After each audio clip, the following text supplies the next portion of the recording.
नमस्कार। महाभारत कौन नहीं जानता है। महाभारत में शकुनी वह पात्र था जिसने अपने अपमान का बदला लेने के लिए पूरे कुरु वंश को खत्म कर दिया। लेकिन आज के कलयुग में मैं मानता हूं भाजपा में वह व्यक्ति हैं हमारे नितिन गडकरी जी।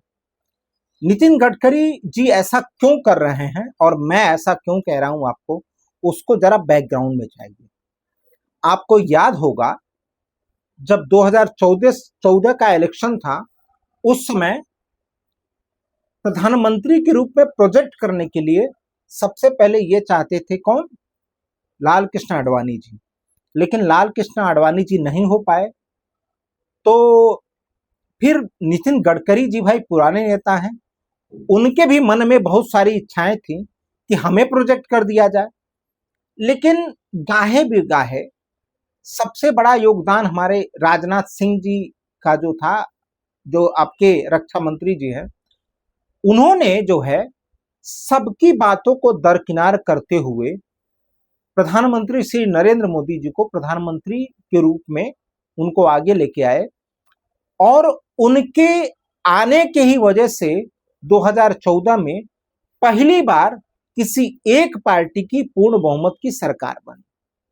और मुझे लगता है उसी का बदला ये नितिन गडकरी जी भाजपा में रह के ले रहे हैं या लेना चाहते हैं, मैं कह रहा हूं। और उनके अंदर जो प्रधानमंत्री बनने की जो इच्छा है, मुझे लगता है उनके इस एथेनॉल पॉलिसी के ही द्वारा मिल सकती है।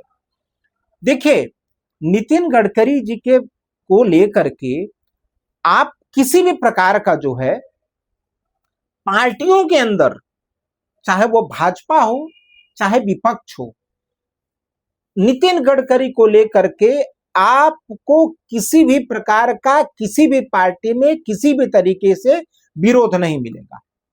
जनता में विरोध हो रहा है वो अलग बात है, बस पार्टियां विरोध नहीं कर रही हैं। अब ये क्यों नहीं कर रही हैं, ये तो नितिन गडकरी जाने और वो पार्टियां जाने, वो नेता जाने। लेकिन मैं ना ही आज उन पार्टियों की बात कर रहा हूं, ना ही आज मैं बात कर रहा हूं उन लोगों की। हम तो एक आम जनमानस हैं, आम जनता के बारे में हम बात करते हैं। मैं आज आम जनता क्या सोचती है उसके बारे में बात कर रहा हूं। 2020 के बाद से ही एथेनॉल पॉलिसी जो है कुछ इंप्लीमेंट में लाने की इनकी पूरी तैयारी हो गई। 2020 के बाद से हर जगह इन्होंने, मतलब इतना बड़ा बोलापन है इनका, इन्होंने चालू कर दिया कि हम पूरे देश में 15 रुपया लीटर पेट्रोल दे देंगे। मुझे समझ में नहीं आया कि इनकी क्या पॉलिसी थी, कैसी थी और किस तरीके से ये 15 रुपए में पेट्रोल दे देंगे। ये अलग बात है, ये सोच से भी अलग होती है। लेकिन ठीक है, 2024-25 आते आते इन्होंने 20% जो है एथेनॉल जो है पेट्रोल में मिलाना चालू कर दिया। पहले मुझे समझ में आता था और मैंने कई जगह देखा था, जैसे पूना जैसी सिटी में, अन्य सिटी में मैंने देखा था कि कई जगहों पे वो पेट्रोल पंप पे जब हम जाते थे तो वहां पे लिखा रहता था कि भाई इसमें एथेनॉल मिक्स है और यहाँ पे एथेनॉल मिक्स नहीं है। अब तो जनरली मैं ऐसा कम ही देख पाता हूं कि क्या है क्या नहीं है। बट अब जो स्थितियां जो सामने आ गई हैं, जो सरकार के लोग नहीं कुछ कह रहे हैं, जो जनता कह रही है कि एथेनॉल से मिक्स जो पेट्रोल है वो एवरेज तो डाउन कर रही है, इवन गाड़ियां भी उससे बर्बाद हो रही हैं, उनका इंजन सीज हो जा रहा है। अब बताइए, अगर इस तरीके से कुछ होता है तो फिर आदमी कैसे सुख से जी पाएगा? क्योंकि हर व्यक्ति का, हर समाज का, हर परिवार का एक सपना होता है कि वो गाड़ी ले। अगर वो गाड़ी लेता है तो कम से कम 5 से 10 साल तो चाहेगा ही कि हम उसको चलाएं। क्योंकि हो सकता है नितिन गडकरी जी के पास बहुत सारी कंपनियां हैं, उनके लड़के के पास बहुत सारी कंपनियां हैं, नेताओं के पास बहुत सारी कंपनियां हैं, रुपए हैं, वो लोग हर साल गाड़ी खरीद के बेच सकते हैं। लेकिन हम लोगों जैसा सामान्य आदमी एक बार जब गाड़ी खरीदता है तो वो कम से कम 5 से 7 साल 10 साल तक चलाने के लिए उसको लेता ही लेता है। अब बताइए, एक आंकड़े को मैंने सर्च किया तो पता चला कि लगभग 5.5 करोड़ गाड़ियां जो हैं फिलहाल मार्केट में भारत में हैं, उपलब्ध हैं। और गडकरी जी और ये पूरी सरकार एथेनॉल को इसलिए ला रही है क्योंकि जो हमारा जो डॉलर है, वो डॉलर में जो पेमेंट हमारा दूसरे देशों को जा रहा है वो बचाया जा सके।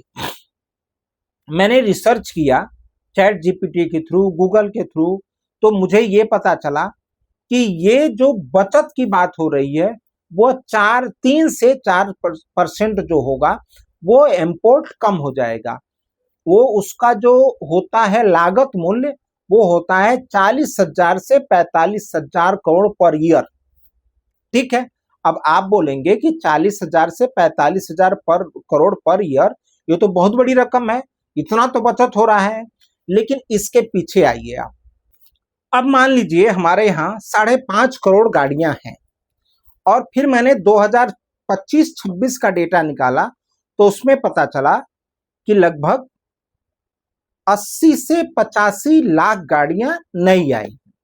ठीक है, अब एक बात बताओ, समझो मैं 80-85 लाख गाड़ियों को अलग कर देता हूं, इसमें शायद वो एथेनॉल जैसी उसकी व्यवस्था हो नई गाड़ियों में, लेकिन आप समझो जो 4.5 करोड़ गाड़ियां जो पहले की हैं, अगर उनमें वह 20% एथेनॉल जाएगा तो उन गाड़ियों की दशा क्या होगी। ठीक, जो गाड़ियां ये मान के जो चलता होगा कि भाई चलो अभी 2-4 साल तक हम चला लेंगे, वह गाड़ी 1 साल में बर्बाद हो जाएगी। ठीक है, ऐसी गाड़ियों जो बर्बाद हो जाएंगी, जिसको जो 4 साल 3 साल का जो अपना बचा के सोच रहा होगा कि भाई इतने साल चलेगी हमारा, उससे उसका इनकम जनरेट होता होगा, उसका जो नुकसान हुआ उसके बारे में क्या नितिन गडकरी जी ने कभी सोचा? क्या इस सरकार ने सोचा? उसके बारे में कोई जानकारी नहीं। दूसरी बात, एक मोटा मोटी पकड़ लो, 2 से 2.5 करोड़ गाड़ियों का अगर मेंटेनेंस सालाना 12 से 13 हजार बढ़ जाता है इस एथेनॉल के वजह से, तो अगर आप गुणा गणित करोगे तो लगभग 35,000 करोड़ से ऊपर, 35 से 40,000 करोड़ से ऊपर का आपको ये जो 2.5-3 करोड़ जो व्हीकल के ऑनर हैं उनको इतना एक्स्ट्रा देना पड़ेगा। आप बचत कितना कर रहे हो? 40 से 45,000 करोड़ बाहर जाने से बचा रहे हो, लेकिन जो आम जनता के ऊपर जो 40,000 करोड़ 45,000 करोड़ का जो बोझ दे रहे हो उसके लिए कौन जिम्मेदारी लेगा? उसके बारे में भी सोचना हमें जरूरी है। तो मुझे लगता है ये जो पॉलिसी है वो बिना किसी रिसर्च के लाई गई है और वो एक तरीके से लोगों के ऊपर थोप दी जाती है। ये मामला ज्यादा करके ये पहले से था, लोग बताते थे, यूट्यूब पे बहुत सारी बातें आती थी, लोगों के अंदर चर्चा थी, लेकिन चूंकि मनीष कश्यप जो है बिहार का, उसके बहुत सारे फॉलोअर हैं, आज पूरे भारत में बहुत चर्चित चेहरा है यूट्यूबर, उसका कहना है कि उसकी गाड़ी 12,000 किलोमीटर चली और उसका इंजन सीज हो गया। अच्छा, चलो मैं मानता हूं कि मनीष कश्यप थोड़ा बड़बोलापन उनके अंदर है, लेकिन क्या वो झूठ बोल रहा है?